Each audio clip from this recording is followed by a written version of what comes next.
Venezuela's interim government says it has freed more than 800 political prisoners since before last December. But rights NGO Foro Penal cast doubt on that figure. And since the U.S. military ouster this month of longtime leader Nicolas Maduro, his acting replacement Delcy Rodriguez has been under pressure from Washington to free people held for protesting or otherwise opposing the regime.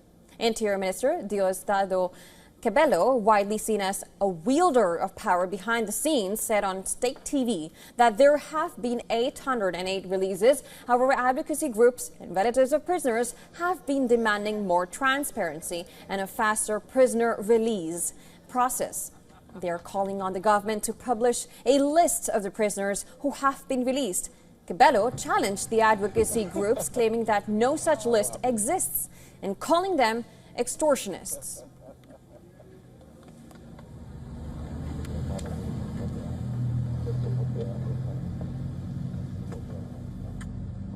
No, eso no existe. I can tell you that as of today, between December, but before December, and now, there have been 808 releases.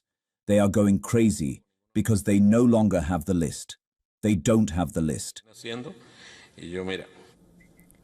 The Foro Penal, which advocates for inmates in Venezuela, said it verified 383 releases since December, including several foreigners. The students at the Central University of Venezuela demanded total freedom for all political prisoners, calling for an end to the slow and limited release process and full rights for those still jailed. The mother of a Venezuelan prisoner protested outside a detention center, tearfully pleading for her son's release, as other relatives joined with flags and photos of detainees.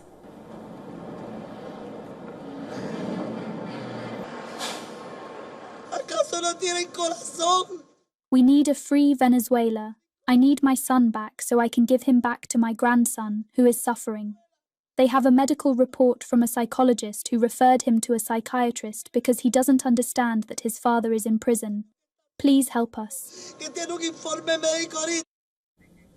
Meanwhile, U.S. President Donald Trump said Venezuela is releasing political prisoners at a rapid rate and that the pace of releases is expected to increase soon. In a post on Truth Social, he thanked Venezuela's leadership for what he called a powerful humanitarian gesture.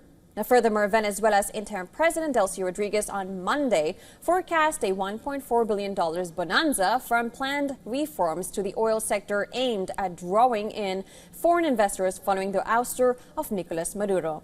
Now, Rodriguez projected oil investments that would rise 55% over 2025, after a bill ending decades of tight state control on the energy sector is adopted by Parliament. The interim leader is under pressure from President Donald Trump to give U.S. oil companies access to Venezuela's rich crude deposits.